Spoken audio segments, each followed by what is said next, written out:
Border Gavaskar trophy उम्मीद थी कि जबरदस्त एक के रोचक जंग देखने को मिलेगी। पहला टेस्ट नागपुर में, लेकिन हुआ कुछ उल्टा।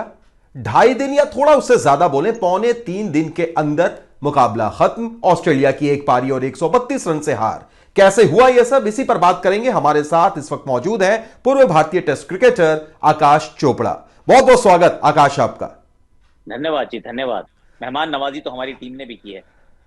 आकाश, जब हम लोग कल बात कर रहे थे तो आपने एक चीज बोली थी, और सही मानों में ऊपर वाली आपकी बात बड़े जबरदस्त तरीके से सुनता है, या यूं कहें कि आपका जो प्रिडिक्शन होता है वो बड़ा सटीक होता है। आपने कहा कि भाई मुकाबला तो भारत जीत रहा है, और चाय की चुस्की पर हम लोग बात कर रहे होंगे, पर शायद वो चाय की चुस्की चौथे दिन सुबह की थी। यहां तो ये लीजिए, तीसरे दिन चाय तक सब खत्म।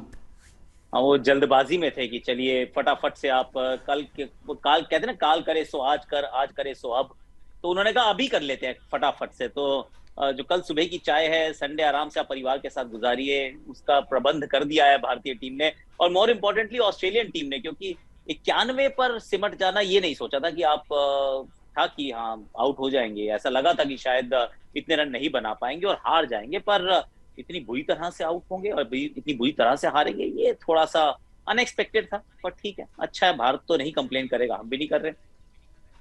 बिल्कुल आकाश, और कंप्लेन की जहां तक के बात है वो तो पहले ही हो रही थी, और अब क्या होता है नहीं होता है वो तो चलिए आगे हम जरूर देखेंगे। लेकिन फिलहाल जो इंपॉर्टेंट चीज आकाश, जिस तरीके से अश्विन ने गेंदबाजी की, लाजवाब अंदाज में, वो लूप, वो ऑफ स्पिन उनकी, रविंद्र जाडेजा दूसरी तरफ से, और सामने वाली टीम में एक विश्व नंबर 1 बल्लेबाज मार्नस लाबुशेन, एक विश्व नंबर 2 बल्लेबाज स्टीव स्मिथ, लेकिन उसके बावजूद टीम 91 रन पर ऑल आउट होती है। क्या अभी भी दोष पिच को दिया जाए, या भारतीय स्पिनर्स का दबदबा माना जाए? देखिए, अब अगर अभी दोष देना है तो मैं कहूंगा उसको दीजिए जिसको आप चाहे वो आईने में देख सकते हैं। और वो पिच नहीं है, वो आपका अपना चेहरा है। तो इसमें भारतीय गेंदबाजी तो अच्छी थी, वो अच्छी है। इन पिचेस के ऊपर हम लगातार स्पिन का वो जो कहते हैं शिकंजा जो है वो कसते जाएंगे। अगर आपके अंदर मादा है स्पिन को खेलने का तो आप रन बना सकते हैं, ऐसा नहीं कि नहीं बना सकते हैं। ऐसा जो रूट ने वो चेन्नई के मैदान पे करके दिखाया था, और ठीक ठाक वहां हमारी पिटाई की थी। तो बल्लेबाजी की जा सकती है, प्रोवाइडेड आपके पास वो स्पिन को खेलने की क्षमता हो, आपके पास वो टेम्परामेंट हो, आपको अपनी स्किल के अंदर कॉन्फिडेंस हो। और वो कुछ भी नजर नहीं आया अगर आप ऑस्ट्रेलिया के दृष्टिकोण से देखें। पहले तो पहले सेशन में थोड़े फ्लैट नजर आ रहे थे जो गेंदबाजी की बात करें। और उसके बाद बल्लेबाजी तो ऐसा प्रतीत हुआ कि तू चल, आया फटाफट। पिच की कोई गलती नहीं है इसमें, थोड़ा गिरेबान में झांक के देखना होगा। बिल्कुल, और अगर झांकने की बात हो आकाश, तो सिर्फ इस टेस्ट मैच में नहीं, बल्कि मैं आपसे यह जानना चाहूंगा कि पिछले 2-4 सालों में जो भारतीय टीम का दबदबा टेस्ट क्रिकेट में देखने को मिल रहा है, क्या उसकी बड़ी जिसको हम कह सकते हैं कि उसका जो क्रेडिट है वो पुछल्ले बल्लेबाजों को, टेलेंडर्स को देना होगा। हालांकि टेलेंडर्स कहना भी शायद गलत होगा, जैसे अक्सर खेलते हैं, जिस तरीके से रविंद्र जाडेजा खेलते हैं। मोहम्मद शमी ने भी अब आज जाकर हाथ दिखाया, और ये शमी और बुमराह ने लॉर्ड्स में भी किया था। तो क्या आकाश, पिछले 3-4 सालों का क्रेडिट भारत की सफलता का पुछल्ले बल्लेबाजों को या लोअर ऑर्डर बैटर को दिया जाए? देखिए, कुछ हद तक देना पड़ेगा, और इस मैच में भी देना पड़ेगा। और अभी हम इंग्लिश का शो कर रहे थे क्रिकेट इन्फो पे, तो उसमें एक स्टैट था कि 2021 से शायद जो हमारे अंतिम 5 बल्लेबाजों ने टॉप 5 से ज्यादा रन बनाए हैं। तो अगर ये आंकड़ा ही अपने आप में सारी कहानी बयां कर देता है। अगर इस मुकाबले को भी देखें तो 170-80 में 5 तो फिर हो गए थे। वहां पर ऐसा मतलब अगर आप नीचे अच्छा नहीं खेलते तो 210 पे हम ऑल आउट हो जाते। अब 210 पे ऑल आउट होना और 400 पे ऑल आउट होना में जमीन आसमान का अंतर है। जब आप 400 बनाते हैं तो सामने वाली टीम 91 पे ढेर हो जाती है। लेकिन जब आप 210 बनाते हैं ना, तो आखिरी दिन आपको 125 चेज करने पड़ते हैं, और वो इतनी आसानी से होते नहीं है। तो बिल्कुल आपने सही बात कही है कि ये जो निचले क्रम के बल्लेबाज हैं, इनको पुछल्ला बल्लेबाज नहीं कहेंगे, हम निचले क्रम के जो बल्लेबाज हैं, ये प्रॉपर बैटिंग करते हैं। और कई बार तो ये भी एहसास होता है कि जैसे हमने यहीं पे चर्चा की थी कि जड्डू अगर 5 नंबर पे खेले टेस्ट मैचेस में तो क्या गलत लगेगा? नहीं लगेगा। अक्षर अगर 9 नंबर पे नहीं, वो 7 नंबर पे खेले तो क्या गलत लगेगा? आप कहेंगे बिल्कुल कोई परेशानी नहीं, वहीं उनको सूट करता है। अभी तो ऋषभ पंत नहीं थे, नहीं तो हमारे ताबड़तोड़ पंत भी तोड़ते। तो फिर नीचे वाले जो बल्लेबाज है हमारे ना, बहुत अच्छी बैटिंग कर रहे हैं।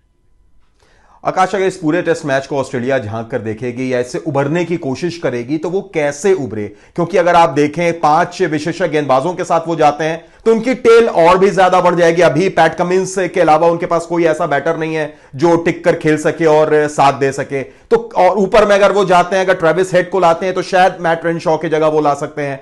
कैमरन ग्रीन भी उनके पास एक हैं जो बाहर बैठे हैं। तो क्या ये मानकर चलें कि ऑस्ट्रेलिया के लिए बहुत ज्यादा जो परेशानियां हैं वो बस बढ़ने वाली हैं? ये तो शुरुआत है।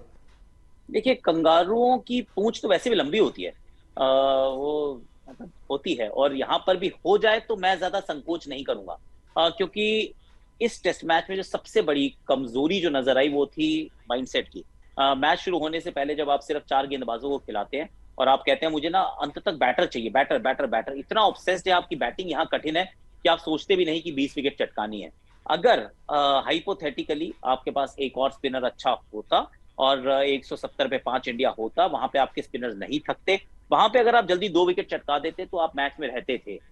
तो बल्लेबाजों ने जैसा प्रदर्शन किया उसकी तो ऑफकोर्स आलोचना हो रही है, होगी भी और सही भी है, पर आपने बॉलिंग इतनी छोटी खिलाई थी और इतनी कम खिलाई थी कि आपके पास वो जब थक गए गेंदबाज तो रणनीति के रूप में कुछ बचा ही नहीं था। आप सिर्फ पेशेंस के साथ इंतजार कर रहे थे। तो मैं तो 3 बदलाव की उम्मीद रख रहा हूँ। मुझे लगता है ट्रेविस हेड आएंगे, मुझे लगता है कैमरन ग्रीन आएंगे, मुझे लगता है एस्टन एगार भी खेलेंगे। तो ये 3 खिलाड़ी खेलेंगे। अब बाहर जाएंगे, देखिए पीटर हैंड्सकम्ब बाहर जा सकते हैं, मैट रेनशॉ बाहर जा सकते हैं, और एक और किसी खिलाड़ी को बाहर का रास्ता देखना पड़ेगा, पर मुझे लगता है खिलाने पड़ेंगे आपको। अगर पूरे बॉलर नहीं खिलाते, हो सकता है कैमरन ग्रीन को ये ऐसे, अगर इनके माइंडसेट को सोचूं तो हो सकता है वो स्कॉट बॉलैंड की जगह खिला लें, कि चलो कैमरन ग्रीन 4-5 ओवर की बॉलिंग भी दे देंगे। तो उस सोच से जा सकते हैं, पर 3 स्पिनर तो पक्का खेलेंगे और ट्रेविस हेड पक्का खेलने चाहिए। बिल्कुल आकाश, और जब हम प्रीव्यू करेंगे अगले टेस्ट मैच का तो जरूर भारत की तरफ भी हम नजर डालेंगे, उस पर भी बातचीत करेंगे। लेकिन इस टेस्ट मैच से अगर पॉजिटिव की बात करें, ऑस्ट्रेलिया के पास भले ही एक टॉड मर्फी के तौर पर एक इकलौता पॉजिटिव रहा, भारत के लिए रोहित शर्मा की बल्लेबाजी, रविंद्र जाडेजा की बल्लेबाजी या ऑलराउंड प्रदर्शन, अश्विन का वो 5 विकेट हॉल, अक्षर पटेल, ये तो सारे पॉजिटिव्स हैं। पर क्या थोड़ा सा कमर कसनी होगी बल्लेबाजी में? केएल राहुल, विराट कोहली, सूर्या, केएस भरत बतौर बल्लेबाज, बतौर कीपर तो उन्होंने बहुत प्रभावित किया। देखिए, बल्लेबाजी ये एक्चुअली कॉमन थ्रेड रहा है। अगर आप पिछले 3-4 साल की भारतीय टेस्ट क्रिकेट को उठा के देखेंगे तो आप यही पाएंगे। एक्चुअली हम तो बांग्लादेश में भी यही बात कर रहे थे, कि बैटिंग को थोड़ा सा और अच्छा करना पड़ेगा। तो यहाँ पे केएल राहुल पे दबाव है, उनको अच्छा करना होगा। विराट कोहली, चेतेश्वर पुजारा, सूर्य कुमार यादव, आपके 3, 4 और 5 अगर रन ना बनाए और 1-2 में से एक ओपनर रन ना बनाए तो बार बार आप उम्मीद नहीं करनी चाहिए आपको कि आपके लोअर वो जो निचले क्रम के बल्लेबाज हैं वो बचाएंगे। हो सकता है फिर भी बचा लें, I mean they are that good, लेकिन आपको अपना काम करना जरूरी है। तो भारतीय बल्लेबाजों को कवर कसनी पड़ेगी, इसमें कोई डाउट नहीं। चलिए आकाश, प्रीव्यू पर हम विस्तार से इस पर और बात करेंगे। फिलहाल बहुत बहुत शुक्रिया आपका हमारे साथ जुड़ने के लिए, उस पूरे टेस्ट मैच के दौरान आपके सटीक विश्लेषण के लिए तहे दिल से शुक्रिया।